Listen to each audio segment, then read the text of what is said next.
Hello, YouTube! Alright, so I'm playing hardcore Minecraft, which means I have one life, no respawns, and every decision actually matters, which feels like a good time to talk about Alexander the Great, because this is basically the story of someone who made extremely bold decisions, and somehow they all worked. So, Alexander the Great is the king of Macedon, which, at the time, is kind of looked down on by the rest of Greece. Like, not fully taken seriously, but his dad, Philip II, changes. He builds up Macedon's military, introduces new tactics, and basically sets everything up for expansion. And then, Alexander takes over at like 20 years old, which is already a lot of pressure, and almost immediately he has to prove himself. Because when a young ruler takes power, people assume they can challenge him. So there are rebellions in Greece, and instead of just easing into leadership, Alexander just deals with it quickly and aggressively. There's a city called Thebes that rebels, and Alexander responds by destroying it completely, which is extreme, but also sends a very clear message. So that after that, Greece is under control, and Alexander turns his attention outward. His main goal is to conquer the Persian Empire, which is huge, like massive, and this is where things start to feel unreal, because Alexander is leading a relatively smaller force against one of the largest empires in the world. Instead of being cautious, he just goes for it, so he crosses into Asia and starts winning battles. One of the first major ones is the Battle of Granicus, where he defeats Persian forces early on, and this builds momentum. And then there's the Battle of Issus, where he faces the Persian king Darius III. This is a big deal, because defeating the actual king shifts everything.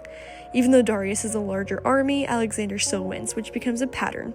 He keeps winning battles where the odds are not in his favor, and part of this is strategy, but also part of it is just confidence, like extreme confidence. And then you get the Battle of Gaugamela, which is basically the final confrontation with Darius. And again, Darius has a massive army, but Alexander uses tactics, positioning, and timing to break through. After this, the Persian Empire basically collapses, and Alexander becomes ruler of an enormous territory. At this point, he could stop, but he doesn't. He keeps going. He pushes further east into Egypt, where he's actually welcomed and even declared a king, a kind of divine figure. He founds cities including Alexandria, which becomes incredibly important later, and then he goes even further into India, and this is where things start to shift. His army is exhausted. They've been campaigning for years, and they're far from home.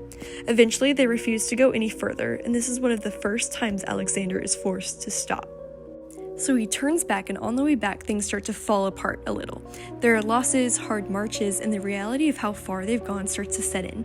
And then, in 323 BC, Alexander dies at around 32 years old, which is kind of shocking because everything happens so quickly, and after he dies, there's no clear successor. So his empire doesn't stay united, it gets divided among his generals. And over time, it breaks into separate kingdoms, so even though he conquered this massive empire, it doesn't last as one piece.